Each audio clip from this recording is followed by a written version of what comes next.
We're Adam and Joanne from InspiredTaste.net, and welcome to our kitchen. We're making Parmesan lemon baked spaghetti squash with chicken. This recipe is easy and absolutely delicious. It keeps well too. Leftovers make a perfect lunch the next day. Start by baking a medium spaghetti squash. For tips on cutting it or our method for skipping the oven and microwaving instead, hop over to our How to Cook Spaghetti Squash video. Season the squash halves with olive oil, salt, and pepper, then place them cut side down on a baking sheet. If you have them, sneak a few sprigs of fresh herbs underneath for extra flavor.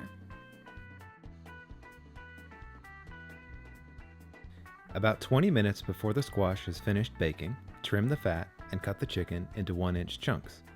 We are using chicken thighs, but chicken breast works just fine. Season with some salt, toss, and leave to marinate for a few minutes. Melt a tablespoon of butter in a wide skillet over medium-high heat. When the butter sizzles, add the chicken thighs and spread them out into one layer. Cook without moving the chicken until nicely browned on one side. Then flip the chicken and cook another 5 to 10 minutes or until the chicken is cooked through. While it cooks, get the other ingredients ready.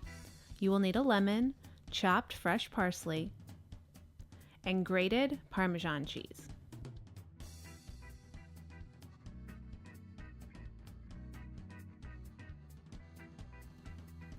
There's going to be some stuck bits on the bottom of the pan. That's flavor. To get that up, add the juice of a lemon half and cook for about 30 seconds, scraping the bottom of the pan.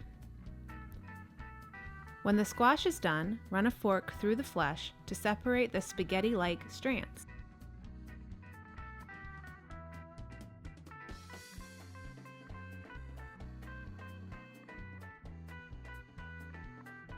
Add the squash to the skillet with chicken, then stir in Parmesan cheese and the parsley.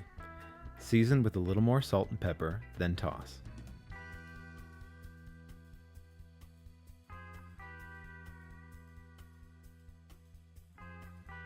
A little extra lemon is a nice touch. Then serve with more cheese and parsley sprinkled on top. Enjoy! Thanks for watching. If you love this video, we have lots more. Make sure you subscribe to our YouTube channel and say hi on Facebook, Twitter, or Instagram. We're at Inspired Taste.